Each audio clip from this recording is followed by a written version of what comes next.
नमस्कार, आप देख रहे हैं अर्थ न्यूज़ डिजिटल प्लेटफॉर्म। मैं हूं आपके साथ अमन शर्मा। आज मैं एक ऐसे विषय पे बात करूंगा जो कि विषय काफ़ी ज़्यादा अहम है, और ये अहम इसलिए है क्योंकि ये बच्चों के भविष्य से जुड़ा हुआ विषय है।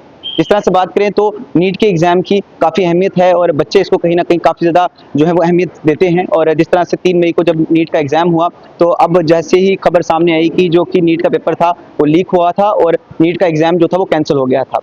इसी पर हम बातचीत करेंगे CEO of SP Smart School Shivang Gupta ji से। शिवांग जी, किस तरह से देखते हैं आप पेपर लीक होना, कितना बड़ा आप इसमें सिक्योरिटी लैप्स समझते हैं? ये एडमिनिस्ट्रेटिव इश्यूज होते हैं। बहुत बड़ा नंबर बन चुका है, 22 लाख बच्चों का पेपर लेना। इसके लिए गवर्नमेंट ने डिपार्टमेंट भी अलग कर दिया, एनटीए बनाया, लेकिन ये एक दिन में 3 घंटे में की गई जो एक्सरसाइज है, इसको बड़ा एम्बिशियस होकर हैंडल करने की बजाय इसको टेक्निकली सिक्योर करके हैंडल करने की ज़रूरत है, रिव्यू करने की ज़रूरत है। और मुझे पूरा विश्वास है गवर्नमेंट एजेंसीज काम कर रही होंगी, लेकिन जब तक गवर्नमेंट एजेंसीज इसमें एकेडमिशियंस को इन्वॉल्व नहीं करेंगी, वो एकेडमिशियंस, वो planner of academics and education जिनको नॉलेज है कि इवैल्यूएशन का मकसद क्या है, उसका टारगेट क्या है, हम क्यों ढूंढ रहे हैं बच्चे। ये खाली एक पहलू नहीं है कि पेपर लीक हो गया, एक पहलू ये भी है कि जो पेपर लिया जा रहा है नीट का, उसमें क्या चेक कर रहे हैं हम। जैसे 45 क्वेश्चन है फिजिक्स के, 45 है केमिस्ट्री के, और 90 के क्वेश्चंस होते हैं बायोलॉजी के। ये सारा प्रोसेस भी दोबारा रीडिज़ाइन करने की ज़रूरत है, क्योंकि 22 लाख 23 लाख बच्चा हम एक्साइट कर रहे हैं और 22-23 लाख बच्चे को फिर हैंडल कर रहे हैं। तो हम लोग टैलेंट को रिसर्च या सर्च नहीं कर रहे हैं, हम मॉब हैंडलिंग कर रहे हैं। तो ये जो कोचिंग सेंटर्स ने एक मॉब को क्रिएट किया, खुद भी मॉब बन गए, बच्चों को भी मोटिवेशन खेल के, जैसे आप देखते हो स्टम्पीड होती है तीर्थ स्थानों पे, वो क्यों होती है? क्योंकि कोई एक इंसान बोलता है इसी दिन जाना ज़रूरी है, इसी मुहूर्त में जाना ज़रूरी है, जबकि ये एक प्रैक्टिकल सिस्टम नहीं है। जितने मंदिर हैं, हर मंदिर में ईश्वर का रूप है। तो इस तरह ही नीट के लिए, जेई के लिए एक एक्साइटमेंट क्रिएट की गई पैन इंडिया, और उसको इतना बड़ा बना दिया गया कि हर आदमी कहता है यही है दुनिया की अंत। और उससे क्या होता है कि उस भीड़ में माफिया भी आएगा, उस माफिया के पास तरीके भी हैं, जहां डिमांड आएगी वहां कोई ना कोई उसमें से लीकेजेस करेगा। नहीं होनी चाहिए थी, हुई। एक बार नहीं, 2-3 बार हो गई, और कई बार पहले भी हो चुकी है। जब जेके सिटी का जम्मू कश्मीर में पेपर होता था, तब तो अरेस्ट भी हुए बड़े बड़े सेक्रेटरी जो टेबल पे बैठे हुए थे।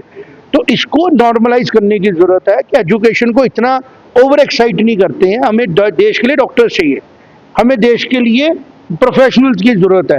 तो इतना इस तरीके का क्रिटिकल किस्म का एग्जाम क्रिएट कर लेना, फिर उसके ऊपर 500-550 करोड़ का कलेक्शन होता है इनके पास, मतलब this is something which is having no academic sense.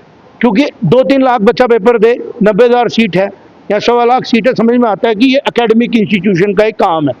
जब 22 लाख बच्चा आप एक्साइट कर रहे हो, तो ये देखना जरूरी है कि मिनिमम क्या बच्चे ने परफॉर्म किया। उससे पता लगेगा कि जो बच्चे फॉर्म भर रहे हैं उनका नॉलेज कितना था सब्जेक्ट के प्रति, अगर ऐसे क्वेश्चन पूछे जा रहे हैं। इस एग्जाम ने सारे एग्जाम्स को नल एंड वाइड करना शुरू कर दिया।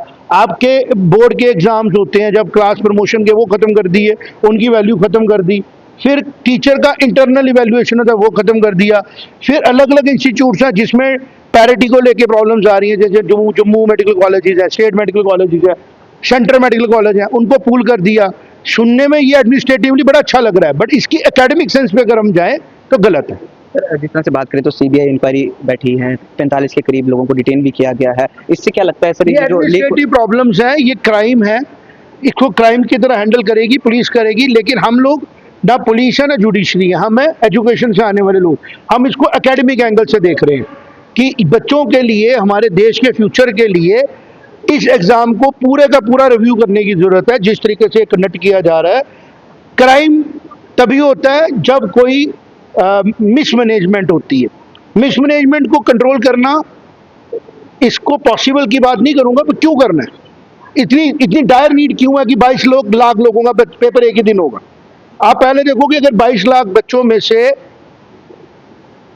90% बच्चे 30% स्कोर नहीं कर पा रहे हैं, और वो सारे बच्चे अपने अपने एग्जाम क्वालिफाई करके आए हैं 36% का बेंचमार्क, तो ये एग्जाम को भी रिव्यू करने की जरूरत है। सर, इस तरह की हरकत से बच्चों का मनोबल भी टूटता है कहीं ना कहीं। बेसिकली ये सब पॉलिटिकल पार्टीज अब लग रही हैं काम करने, उनको मैं रिक्वेस्ट करूंगा ये एकेडमिक मसला है, बच्चों को पेरेंट और टीचरों को हैंडल करने दो और क्राइम वाला मैटर क्राइम को उड़ने दो, इस मैटर्स में पॉलिटिकलाइज मत करो, क्योंकि हमारी देश की जो सरकार है वो बड़े फ्रंट्स पे देश को स्टेबलाइज करने की कोशिश कर रही है और ये जो पॉलिटिकलाइज करना है उसके यूथ को, इसको मैं कंडेमन करता हूँ by all the party. Sir बच्चों अभी जो तैयारी कर रहे हैं फिर से उनको क्या संदेश? पढ़ना है उनका काम है, उन्होंने पहले भी पढ़ा था दोबारा पढ़ेंगे, और जिनका नहीं पेपर अच्छा हुआ था उनको लग रहा है कि एक चांस मिल रहा है दोबारा तैयारी करें, और जो डॉक्टर बनना चाहता है मन से अपने अंदर से वो कोशिश करे, और जो किसी से मोटिवेट होके आया है जिसने कभी खुद बैठ के देखा ही नहीं कि मुझे डॉक्टर बनना भी नहीं है ये बनना, उसको मैं यही एडवाइस करूंगा पहले खुद को टाइम दो कि क्या आप डॉक्टर बनना चाहते हो, तो फिर आपको इस प्रोसेस से गुजरना है, और अगर आपको बाद में आईएससी करनी है तो फिर इस प्रोसेस को टाइम वेस्ट मत करो। चलिए बहुत बहुत शुक्रिया। तो अभी हमारे साथ शिवांग सत्ता गुप्ता जी थे जिन्होंने नीट पे बात की है, क्योंकि एग्जाम जब लीक हुआ तो बच्चों का मनोबल कहीं ना कहीं टूटा होगा, और जिसके बाद आज शिवांग सत्ता गुप्ता जो कि CEO of SC smart school हैं, इन्होंने भी कंडेम किया है कि ये हरकत नहीं होनी चाहिए थी। हालांकि इन्वेस्टिगेशन चल रही है और अब देखते हैं कि किस तरह से सीबीआई की तरफ से जो है वो एक पूरी इंक्वायरी जो बैठी गई है वो किस तरह से और कितने लोगों को जो है इसमें डिटेन करती है, अरेस्ट करती है, और जो भी इसके पीछे कल्प्रिट होगा उसको किसी भी हाल में जो है वो बख्शा नहीं जाएगा। एक रश्मि के साथ दीजिए इजाजत। नमस्कार। नमस्कार, आप देख रहे हैं